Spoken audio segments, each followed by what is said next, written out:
Hudhafa রাদিয়াল্লাহু আনহু সহ প্রায় 50 জনের মুসলমানদের একটা কাফেলা বন্দী হয়ে গেল। এখন রোম সম্রাটের ইচ্ছা হলো মুসলমানের ঈমান পরীক্ষা করবে, আর যে কোনো মূল্যে মুসলমানকে ইসলাম থেকে দূরে সরাবে।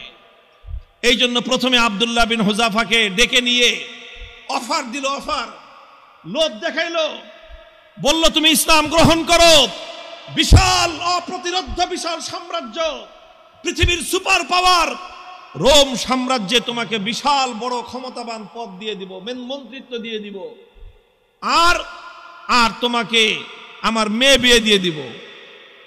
পরবর্তীতে তুমি রাজবংশের নিয়ম অনুযায়ী দেখা যাবে তুমি সম্রাটও হয়ে যেতে পারো, বিশাল এলাকার দায়িত্ব তোমাকে এখনই দিয়ে দিব, কিন্তু শর্ত হলো তোমাকে তোমার ধর্ম এবং আদর্শ ছাড়তে হবে।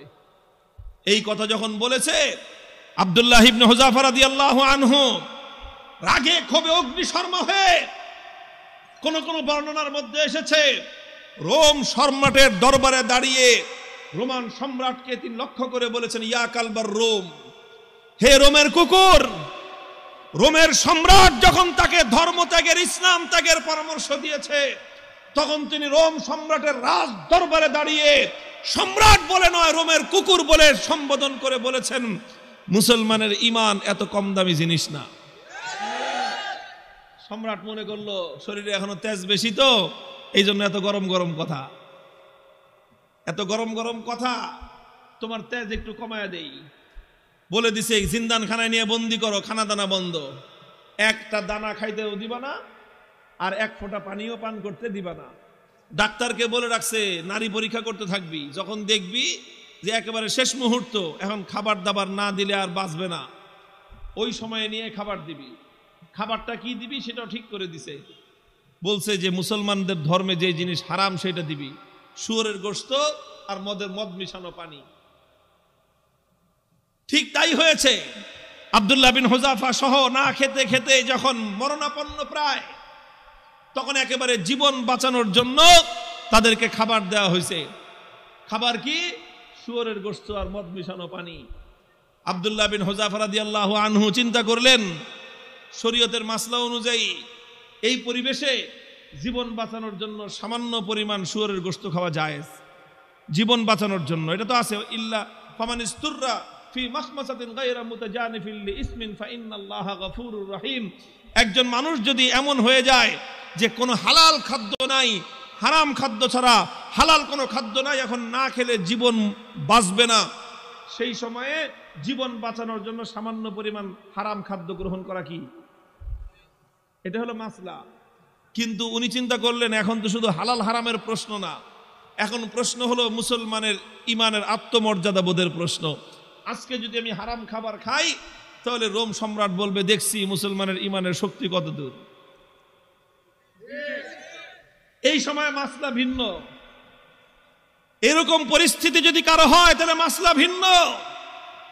খাবার খাওয়া হালাল জীবন বাঁচানোর জন্য, এটা যেরকম মাসলা, আর কেউ যদি হারাম খাবার না খেয়ে মৃত্যুকে আলিঙ্গন করে নেয়, তাহলে সেই মৃত্যু হলো আফজালুস শাহাদা, সর্বশ্রেষ্ঠ শহীদি মরণ।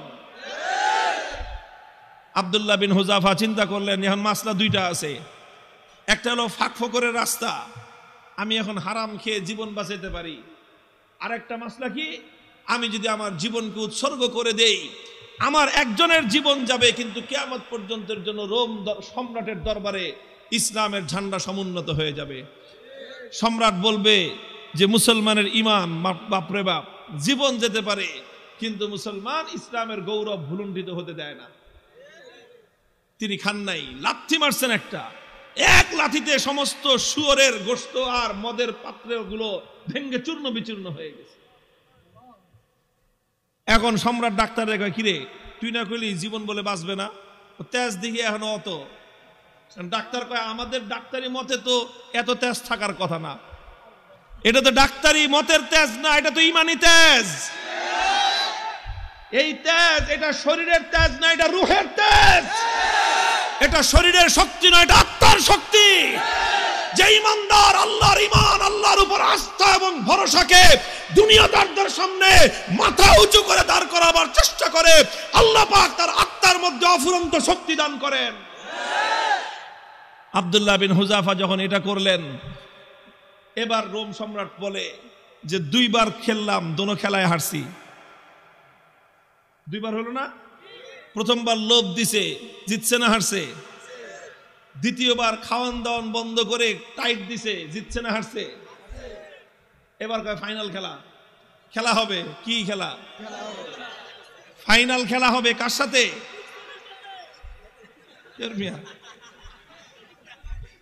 এদের সাথে তো খেলা শেষ করে দিয়ে আসছি তার এলাকায় গিয়ে।